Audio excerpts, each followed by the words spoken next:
ବନ୍ଧୁମାନେ, ତୁଳସୀର ମଞ୍ଜରୀ ବନେଇପାରେ ଆପଣଙ୍କୁ ଧନବାନ, ବନେଇପାରେ ଆପଣଙ୍କୁ ରାଜା।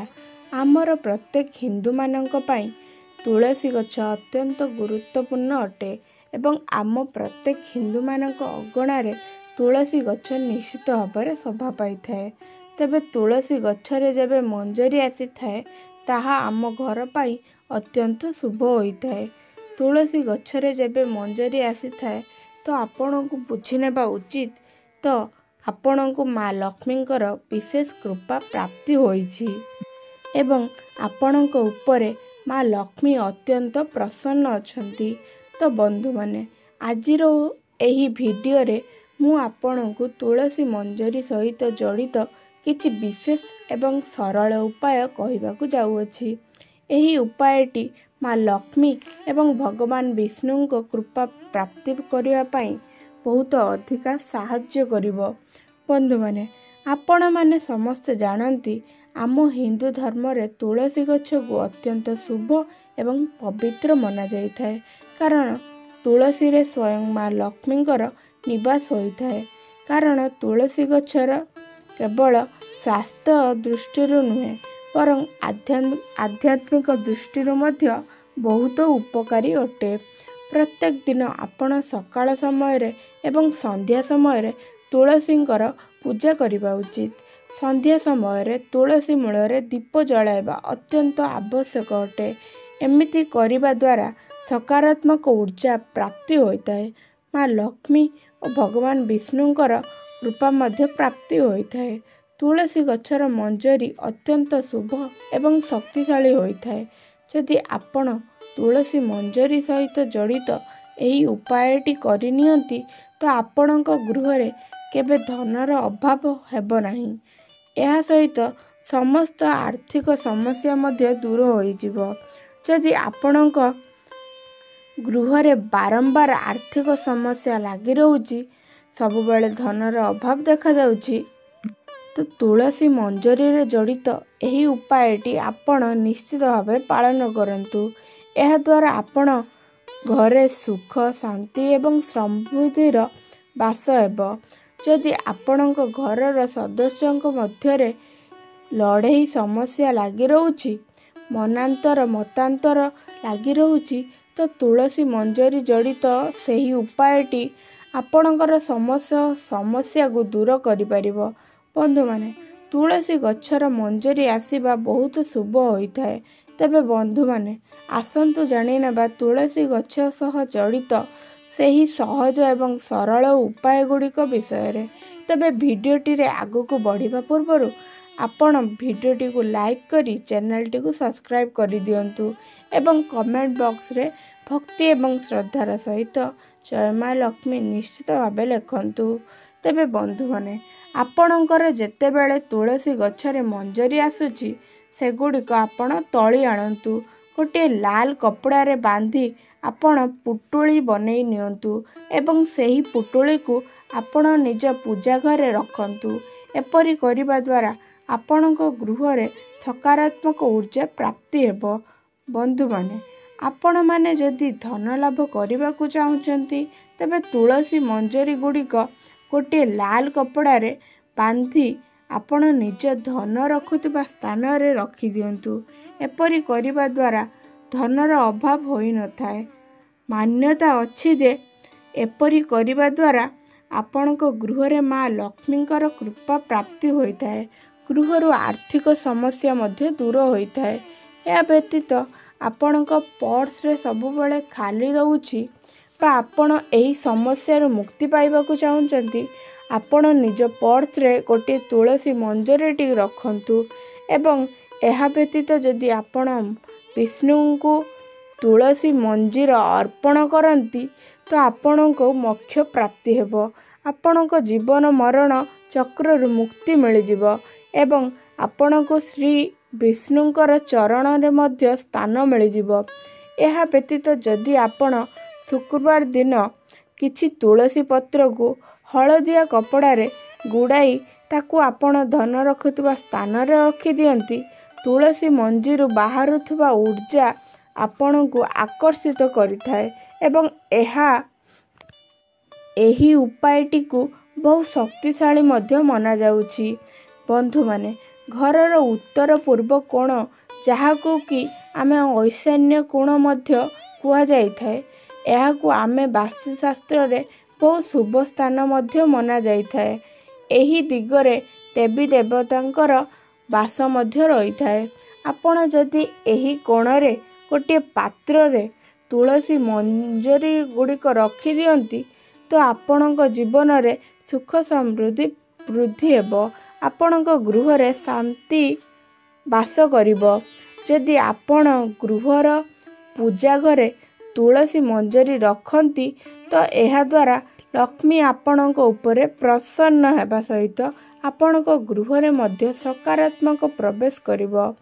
ତେବେ ଏହାକୁ ରଖିବା ଦ୍ୱାରା ଆପଣ ଏହି କଥାଟି ଧ୍ୟାନ ରଖିବେ ଯେ ତୁଳସୀ ମଞ୍ଜରୀକୁ ଆପଣ ଲାଲ କପଡ଼ାରେ ଗୁଡ଼ାଇ ରଖିବେ ଏବଂ ଏହିପରି ସ୍ଥାନରେ ରଖିବେ ଯେପରି ଏହା ଉପରେ କୌଣସି ବ୍ୟକ୍ତିର ନଜର ନ ପଡ଼େ ଏବଂ ଏହାକୁ ରଖିବା ବେଳେ ଭଗବାନ ବିଷ୍ଣୁ ଏବଂ ମା ତୁଳସୀଙ୍କର ଆରାଧନା କରିବା ଉଚିତ।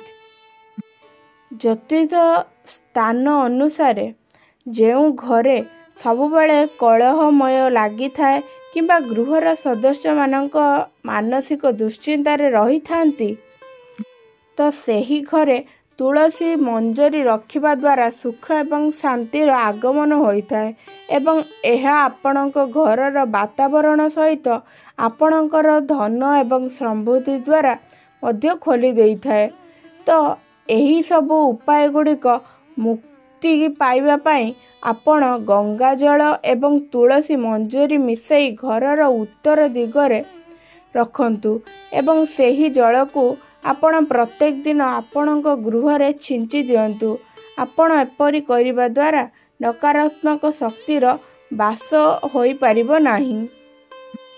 ଯଦି ଏହା ଉପରେ କାହାର ଗୋଡ଼ ପଡ଼େ, ତ ଏହା ବହୁତ ଅଶୁଭ ହୋଇଥାଏ, କାରଣ ତୁଳସୀ ହେଉଛି ମା ଲକ୍ଷ୍ମୀଙ୍କର ପ୍ରତୀକ। ଆପଣ କେବଳ ଜଳକୁ ଛିଞ୍ଚିବେ, ତୁଳସୀ ମଞ୍ଜରୀକୁ ତଳେ ପକାଇବେ ନାହିଁ। ବନ୍ଧୁମାନେ, ଘରର ଉତ୍ତର ପୂର୍ବ ଦିଗଟିକୁ ଧନକୁ ଆକର୍ଷଣ କରିବା ପାଇଁ ବହୁ ଶୁଭ ମନାଯାଇଥାଏ। ଏହି ଦିଗଟିକୁ କୁବେରଙ୍କର ଦିଗ ମଧ୍ୟ କୁହାଯାଏ। ତ ଆପଣ ଯଦି ଏହି ଦିଗରେ ଯଦି ଗୋଟିଏ ପାତ୍ରରେ କିଛି ତୁଳସୀ ମଞ୍ଜରୀ ରଖୁଛନ୍ତି, ତାହେଲେ ଏହା ଆପଣଙ୍କ ଗୃହକୁ ଧନକୁ ଆକର୍ଷିତ କରିଥାଏ। ଏହା ସହିତ ଆପଣ ଯେଉଁ ପାଣି ପିଉଛନ୍ତି, ସେହି ପାଣିରେ ମଧ୍ୟ ଆପଣ ଯଦି ତୁଳସୀ ମଞ୍ଜରୀ ପକାଇ ପାଣିଟିକୁ ପିଉଥିବେ, ଆପଣ ଯଦି ତୁଳସୀ ମଞ୍ଜରୀ ପକାଇ ପାଣି ପିଅନ୍ତି, ତ ଆପଣ ଉପରେ କେବେ ବି ନକାରାତ୍ମକ ଶକ୍ତିର ପ୍ରଭାବ ରହିନଥାଏ କିମ୍ବା ଆପଣଙ୍କ ଉପରେ ନଜର ଦୋଷ ମଧ୍ୟ ଲାଗିନଥାଏ। ବନ୍ଧୁମାନେ, ଆମମାନଙ୍କ ଘରେ ତୁଳସୀ ହେଉଛି ସକାରାତ୍ମକ ଶକ୍ତିର ଉର୍ଜା ଏବଂ ଶାନ୍ତିର ସ୍ରୋତ, ଯାହା ସମ୍ପୂର୍ଣ୍ଣ ପରିବାର ପାଇଁ କଲ୍ୟାଣକାରୀ ଅଟେ। ବନ୍ଧୁମାନେ, ଆସନ୍ତୁ ଏବେ ଜାଣିନେବା ଆପଣ କେଉଁ ସବୁ ଦିନରେ ତୁଳସୀ ମଞ୍ଜରୀ ଗୁଡ଼ିକ ତୋଳି ପାରିବେ ଏବଂ ଆଉ କେଉଁ ଦିନରେ, କେଉଁ ବାରରେ, କେଉଁ ତିଥିରେ ତୁଳସୀ ମଞ୍ଜରୀ ତୋଳିବା ଅନୁଚିତ ଅଟେ।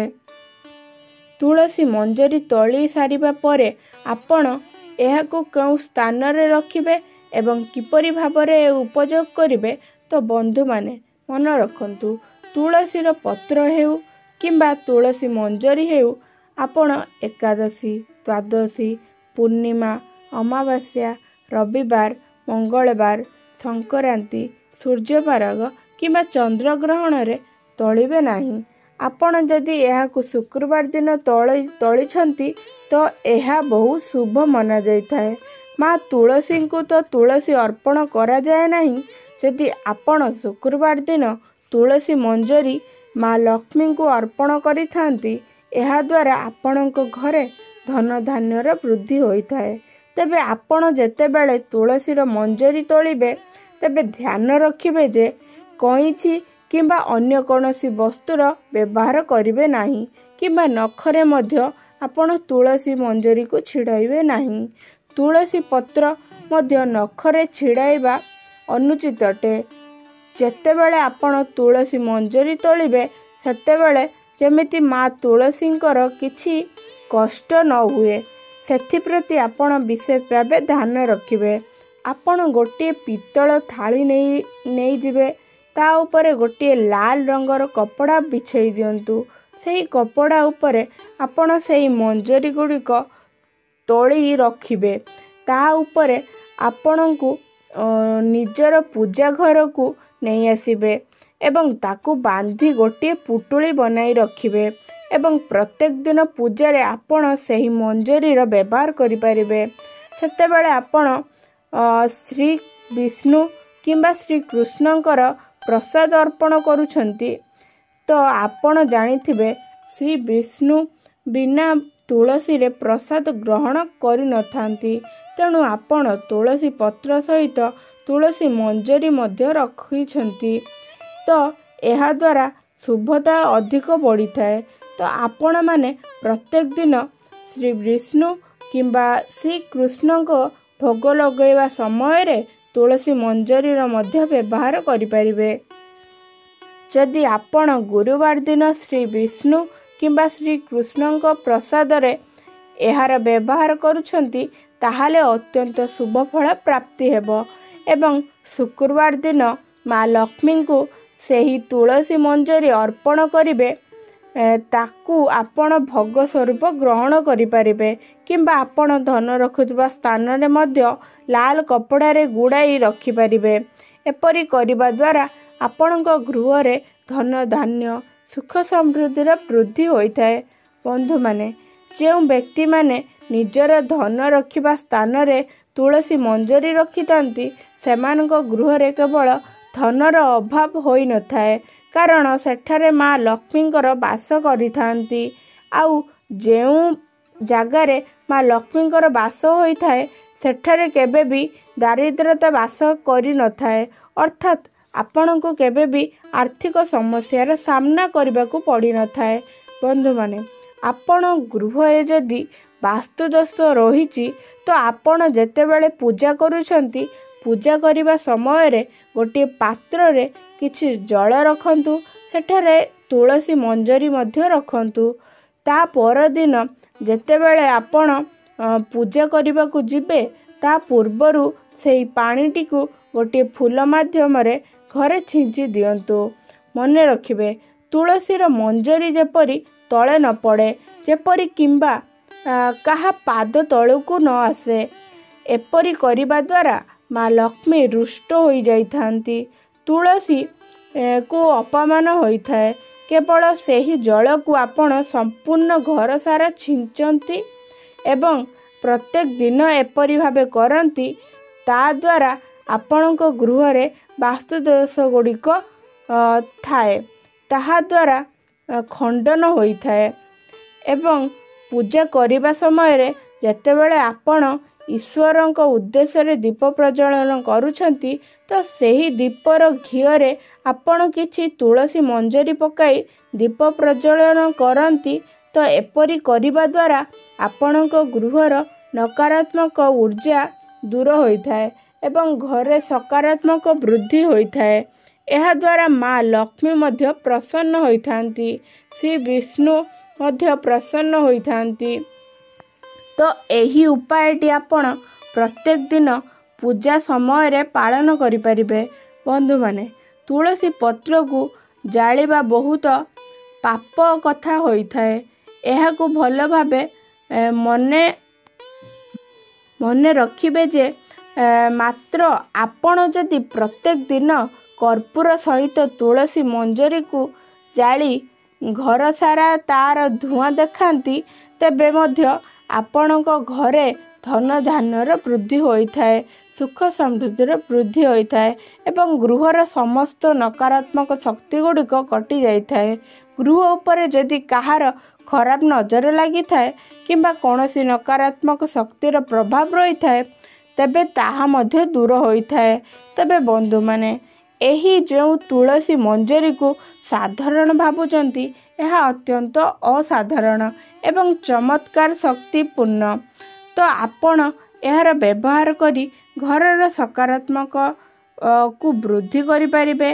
माँ लक्ष्मी को श्री विष्णु को आपण प्रसन्न करिपारिबे एवं घरर उत्तरोत्तर वृद्धि करिपारिबे।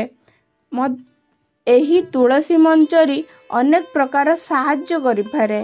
तेबे बंधु माने मोर एई भिडियोटी आपनकु जदि भल लागि थाए ताहाले भिडियोटी को लाइक करी चैनलटी को सब्सक्राइब कर दियंतु एवं कमेंट बॉक्स रे भक्ति एवं श्रद्धार सहित जय माँ लक्ष्मी निश्चित भावे लिखंतु। धन्यवाद।